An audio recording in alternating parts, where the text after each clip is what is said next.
La méditation de ce 29 avril est intitulée « Les sentiments trompeurs ». Confessons notre espérance sans fléchir, car celui qui a fait la promesse est fidèle. Hébreux 10, 23. La religion du Christ n'est pas une religion basée sur les émotions. Vous ne pouvez dépendre de vos sentiments pour avoir l'assurance d'être accepté par Dieu, car les sentiments sont changeants. Vous devez être ancré dans les promesses de la parole de Dieu et apprendre à vivre par la foi. Dès que l'on commence à prendre en considération ses propres sentiments, on se place sur un terrain dangereux. Si l'on se sent heureux et joyeux, on éprouve de la confiance et des émotions très agréables.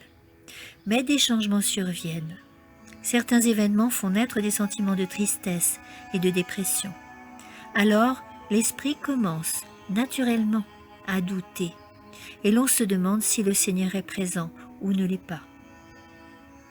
Les sentiments ne doivent pas être le critère de la vie spirituelle, qu'ils soient positifs ou décourageants. La parole de Dieu doit être la règle de notre foi qui nous permet de nous tenir devant lui. De nombreuses personnes sont étonnées par cela. Si vous confessez vos péchés, ayez l'assurance que vous êtes pardonnés, parce que la promesse est claire.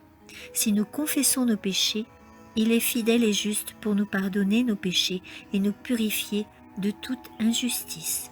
1 Jean 1,9. Alors, pourquoi déshonorer Dieu en doutant de son amour et de son pardon? Après avoir confessé vos péchés, croyez que la parole de Dieu est sûre et que celui qui nous a fait des promesses est fidèle. Il est de votre devoir de croire que Dieu tiendra parole et pardonnera vos péchés, tout comme vous devez croire qu'il vous faut confesser vos péchés. Vous devez placer votre foi en Dieu qui agit comme il a dit qu'il le ferait et qui pardonne toutes vos transgressions. Oh, nombreux sont ceux qui se lamentent, qui pêchent et se repentent, mais vivent toujours sous le nuage de la condamnation. Ils ne croient pas à la parole de Dieu. Ils ne croient pas qu'il agira comme il a dit qu'il le ferait.